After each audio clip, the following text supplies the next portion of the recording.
Once upon a time, in a small, dusty village, there lived a young girl named Titi. Titi didn't have much, but she always dreamed of having everything. She came from a very poor family that could barely afford food, sometimes eating only one meal a day. However, Titi always told herself, "One day, I will be rich and famous. I will have everything I want." When Titi turned 25, one Sunday evening, she sat in her room looking at the stars through her window. As she glanced at her small, cracked mirror, she whispered, "If I had money, if I were famous, life would be perfect. I'd never be hungry again. I would wear nice clothes and be on TV. I don't even care if I have to sell my soul for it."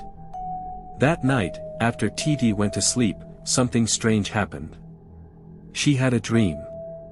In her dream, Titi found herself standing in a large, dark room. It was cold, and a man stood in front of her. He was tall and wore a long black coat, his eyes glowing red like fire. "Who are you?"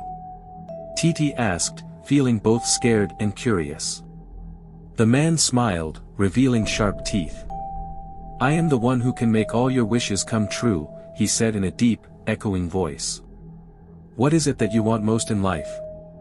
Titi didn't hesitate, she knew exactly what she wanted. "I want to be famous and rich.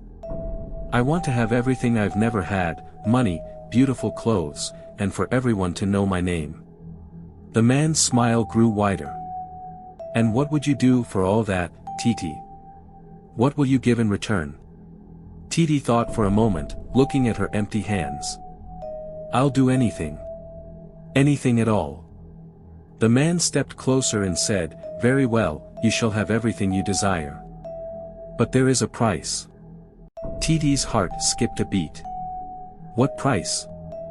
"You will live for only 5 more years," the man said softly. "After 5 years, your life will end. But you will have wealth and fame that no one can take away from you." Titi's eyes widened. She had always dreamed of the life of a star, but 5 years? That's not much time, she thought.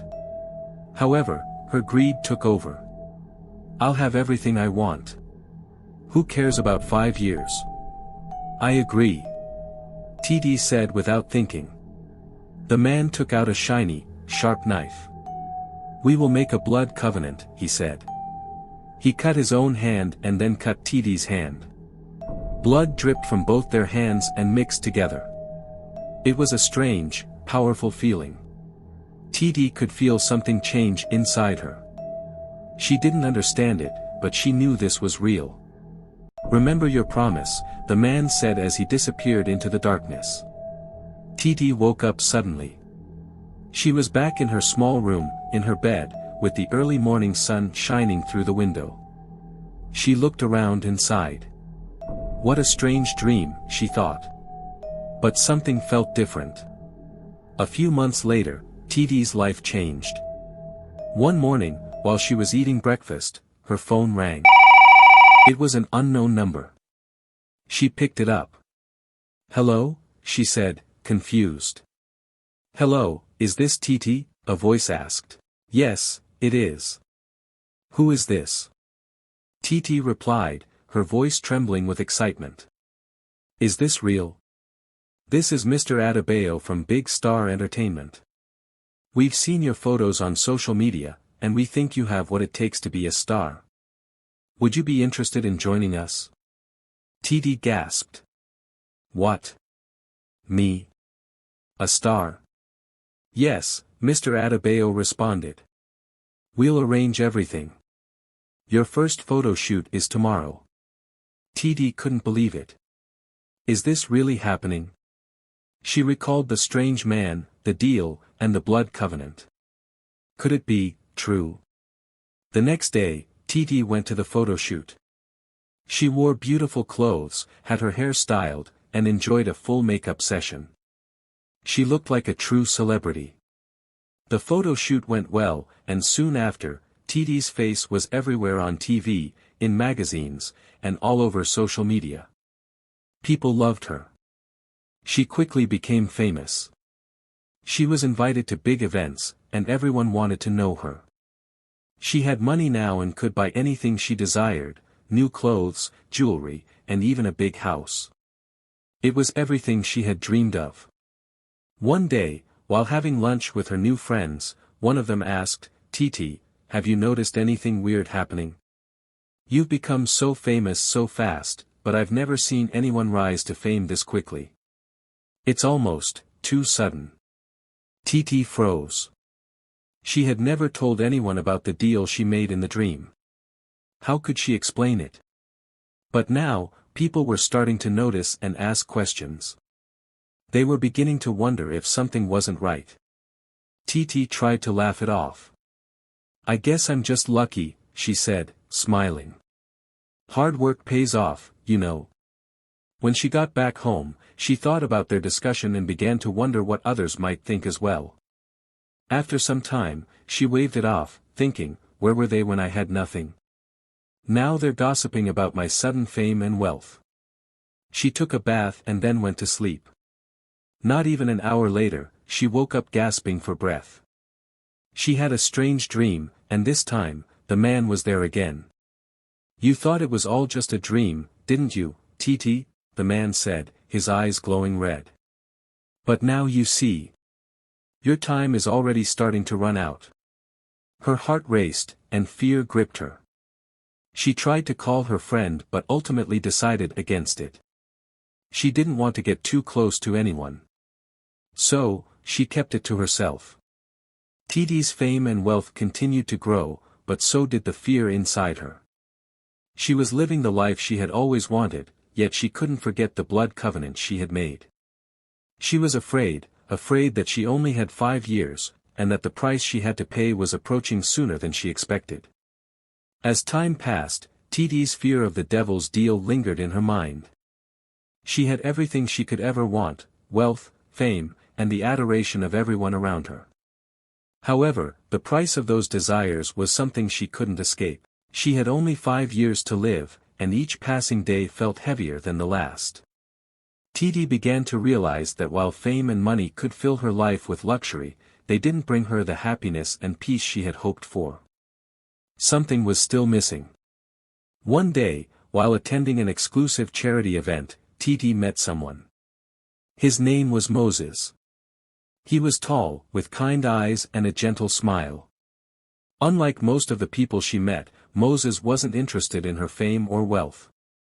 At first, he didn't even know who she was. He wasn't a fan of celebrities, he was just a simple, hard-working man who ran a small, successful business in the city. Titi, who had grown accustomed to being treated as a commodity or an object to be admired, was drawn to Moses's sincerity. She wasn't used to people seeing her as just another person rather than a superstar.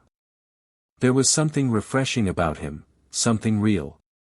They first spoke when Titi was sitting alone at the event, enjoying a rare moment of peace.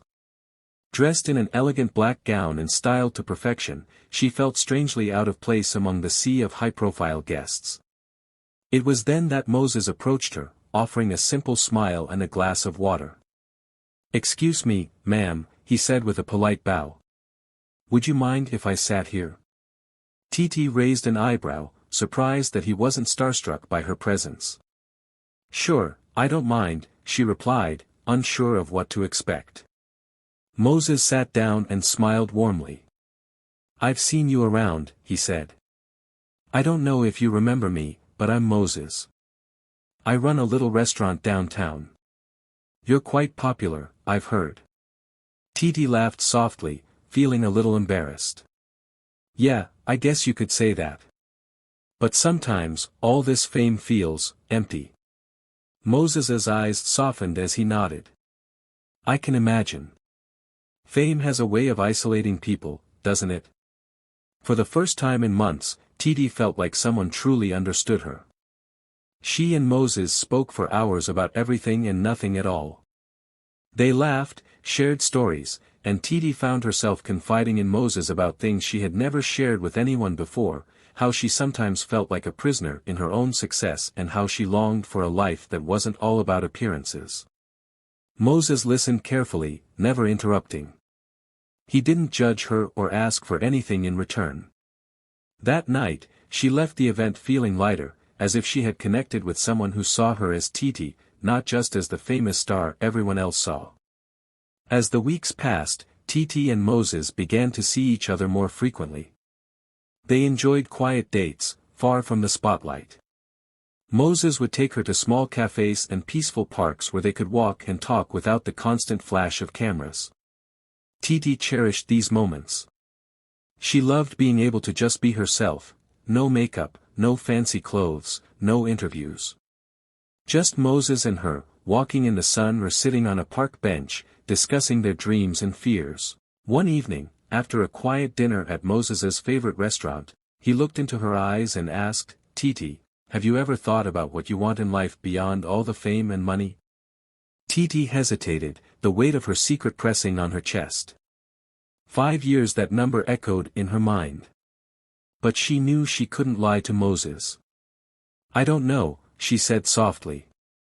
"I've always wanted wealth and fame. I thought they would make me happy, but now I'm not so sure anymore. I just want peace. I want to feel like I belong somewhere, not just as a prize." Moses smiled, taking her hand gently. "You do belong, Titi. You belong with me. If you ever want to step away from all this, you know I'll be here. I want to build something real with you, away from all the noise." Titi felt her heart race. She had never thought someone could love her for who she truly was, not for her fame or fortune. Could she let go of it all for him? Could she live a life of normalcy with him, even if her time was limited? These thoughts lingered even when she got home. Months passed, and Titi and Moses grew closer. He never once asked her about her past, he simply loved her for who she was in the moment. But Titi knew that if she were to marry him, she had to tell him the truth. She couldn't hide her past from him forever. One evening, as they sat on the porch of Moses's small apartment, Titi looked at him and said, "Moses, there's something I need to tell you. It's something you deserve to know before we go any further." Moses turned to her, concern etched on his face. "What is it, Titi?" Titi took a deep breath. "I'm not like other people. I didn't gain my fame and wealth through normal means. I made a deal, with someone. And I don't know how much time I have left." Moses was quiet for a moment, processing her words. Titi braced herself for his reaction, expecting him to pull away, to leave her forever. But instead, Moses reached out and held her hands in his. "Whatever it is, we'll face it together. You're not alone in this, Titi." Titi's eyes filled with tears. "But, the deal. I've only got 5 years to live. Once that time is up." Moses gently placed his finger on her lips, silencing her. "We don't know what the future holds, Titi. But I want to spend the rest of whatever time you have with you. I want to marry you. I want us to live a real life, whatever that looks like." Titi felt her heart swell with emotion. She had never imagined that anyone would accept her flaws and all. And now, here was Moses, offering her everything she had ever wanted but never thought she deserved. A few months later, Titi and Moses were married in a small, intimate ceremony. It wasn't the big, glamorous wedding Titi had imagined as a child, but it was perfect. Surrounded by only close friends and family, they exchanged vows in a simple church. Titi wore a white dress made of fabric that wasn't expensive but made her feel beautiful in ways that all the luxury in the world could not. As Moses slid the ring onto her finger, he whispered, "I'll love you forever, Titi. No matter what happens." Titi looked at him with tears in her eyes. "I love you too, Moses. Thank you for accepting me." The guests cheered, and Titi knew, in that moment, that despite the darkness looming over her life, she had found something pure and real. She didn't know how much time she had left, but for the first time in years, she wasn't afraid. With Moses by her side, she felt like she could face anything. As the days went by, though, Titi couldn't shake the feeling that something dark was always watching her. The clock was ticking. Her time was running out, and she knew it. She was living in a dream, and like all dreams, it would eventually fade. But for now, she was determined to hold on to this love and this peace for as long as possible. Titi's life had begun to feel like a dream, everything was falling into place. She had the love of her life by her side, and despite the dark deal she had made, she had found happiness with Moses. However, as time went on, she began to sense something she couldn't quite put her finger on. Moses had become more distant lately. It wasn't in a harsh way, but in a subtle, almost unnoticeable manner. He was always there for her, always supportive, but there were moments when he would look at her with a strange expression, as if he were holding something back. His smile, once full of warmth, seemed a little forced at times. Even though he continued to be the loving husband, Titi could tell something was off. It all started with a phone call that Moses received one evening. It was late, and they had just finished dinner. Titi was sitting on the couch, flipping through a magazine, when she saw Moses step into the bedroom, closing the door behind him. At first, she thought nothing of it. But then she heard it, the sound of hushed voices followed by the unmistakable click of the door lock.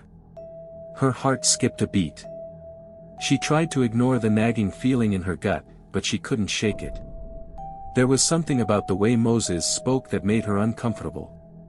His tone was serious, urgent, and almost as if he were hiding something from her. Titi waited for him to come out, but after what seemed like an eternity, she stood up and walked toward the bedroom. She knocked softly on the door, but there was no answer. "Moses?" she called out softly. Finally, the door creaked open, and Moses stepped out with a nervous smile on his face. "Hey, babe.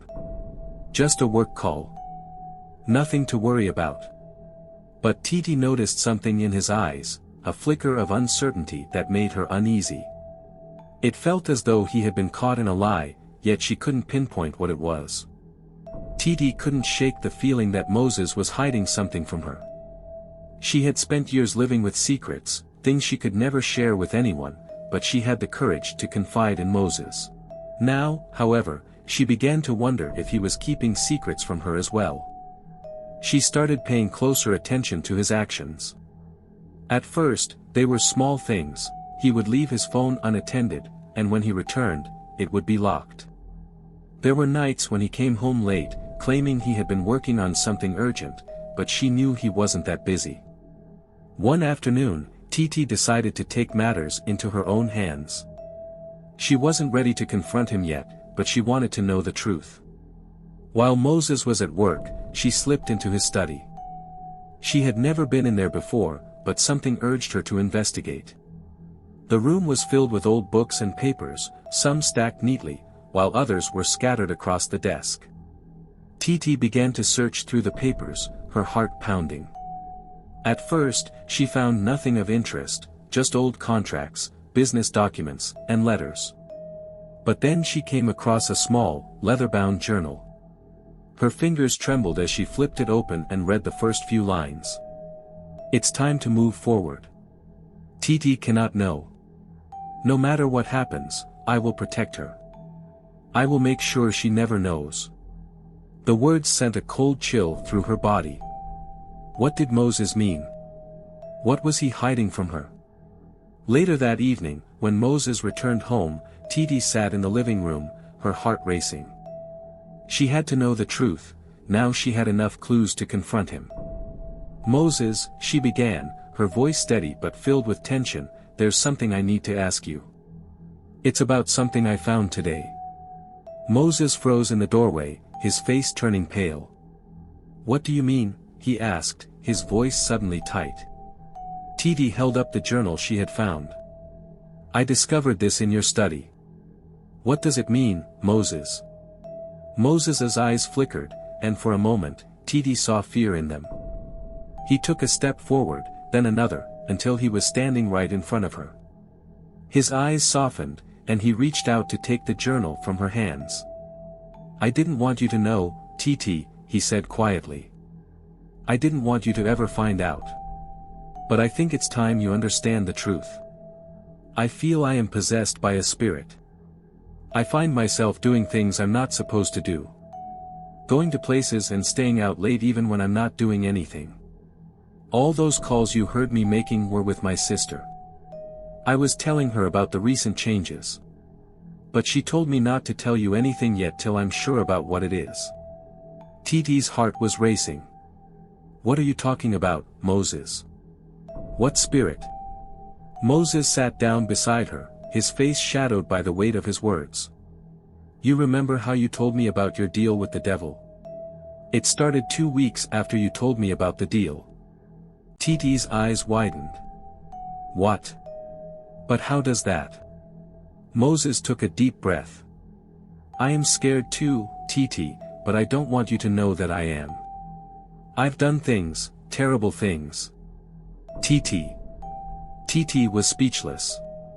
She couldn't comprehend what he was saying, but she let it slide. Something in her tells her that Moses wasn't completely being honest with her. Moses looked at her with sorrow in his eyes. I'm sorry, Titi. I should have told you everything from the start.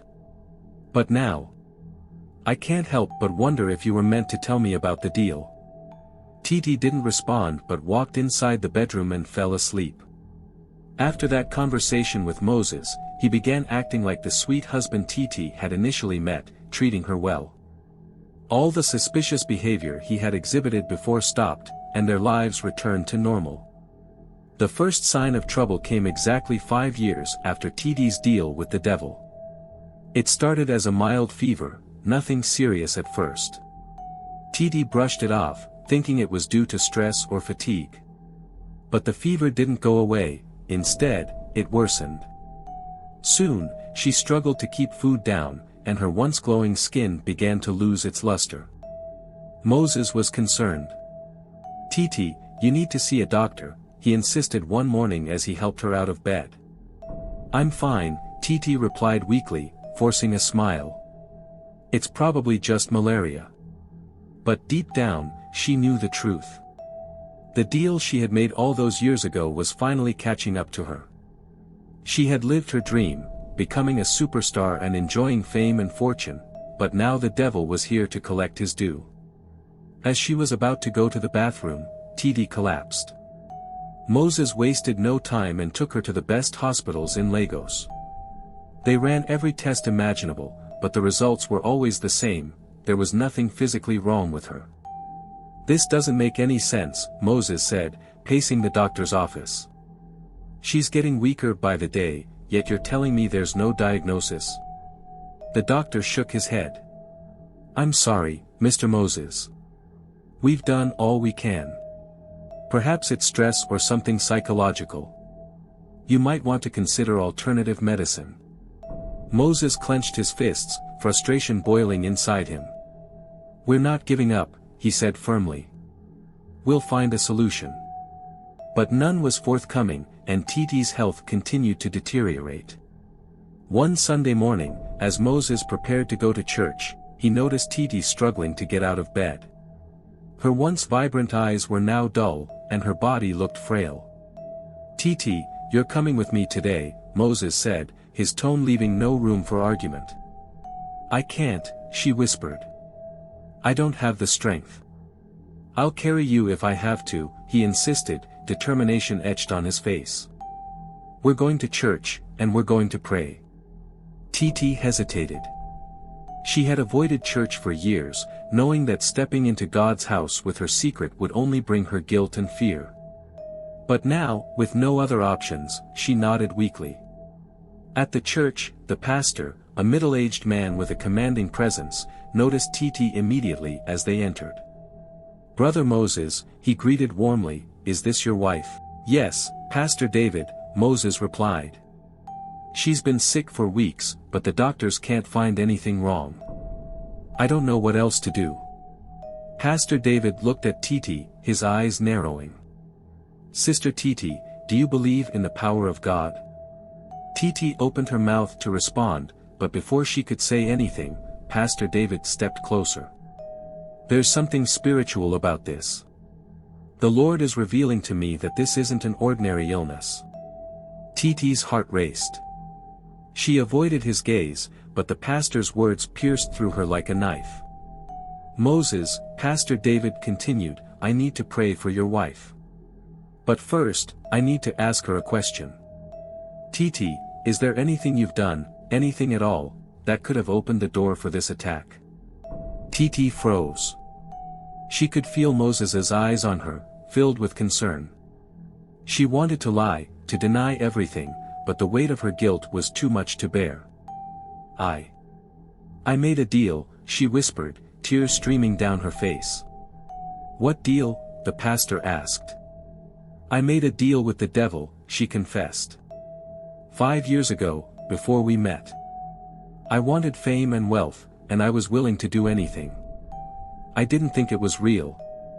Because it all happened in a dream. But it was. And now, he's come to take my life." It dawned on Moses what the deal meant. All this time, he hadn't thought about it. The room fell silent, save for Titi's quiet sobs. Moses stared at her, his mind racing. "We need to pray," Pastor David said firmly. "This is a spiritual battle, and only God can deliver her." Moses nodded. "Let's do it," he said. "Whatever it takes." The congregation gathered around Titi, their voices rising in fervent prayer. Pastor David anointed her with oil, his words powerful and commanding. "Every covenant made with darkness, we break it in the name of Jesus," he declared. "Every chain of bondage, be loosed." As the prayers intensified, Titi began to scream. Her body convulsed, and an otherworldly voice emerged from her lips. "She is mine," the voice growled. "She made a deal, and I have come to collect." The room grew cold, and the lights flickered. The congregation continued to pray, their voices unwavering. "She belongs to Jesus," Pastor David shouted. "By the blood of the Lamb, she is redeemed." As soon as Jesus' name was mentioned, Moses fell to the ground and began to roll like a snake. Then came the voice, "You cannot undo what has been done." She accepted, and we made a blood covenant. Moses said this with a strange conviction.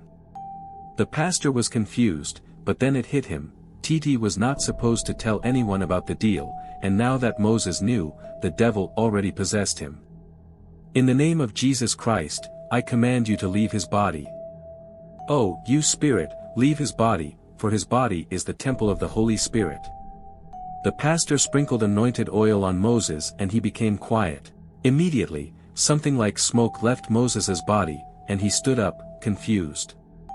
"What happened?" "Pastor, what happened?" he asked. But the pastor turned and faced Titi. The battle raged on, with Titi caught in the middle. She could feel the devil's grip on her, but she also felt something else, a light, a warmth, a hope she hadn't known in years. "Moses," she whispered, her voice barely audible, "I'm sorry." Moses knelt beside her, tears streaming down his face. "I love you, Titi. And we're going to get through this together." Hours seemed to pass as the prayers continued. Finally, with one last cry, Titi collapsed into Moses's arms. The room fell silent, and the oppressive darkness lifted. "She's free," Pastor David said, his voice filled with relief. "The covenant has been broken." They waited for 5 minutes, but Moses noticed that Titi wasn't moving. "Titi. Titi. Please wake up. Please don't leave me. We still have our future to plan. Please. Titi, don't leave me." Moses screamed, tears streaming down his face. Titi lay there lifeless. A doctor among the congregation came forward, felt her pulse, and stood up. Looking at the pastor, he said, "We lost her, Pastor." Moses cried out, "No." He looked at the pastor, wanting to speak, but no words came out. "She made a blood covenant. But she is at peace with God now. We can only pray, but the rest is in God's hands." Pastor David said, "Take heart, brother Moses."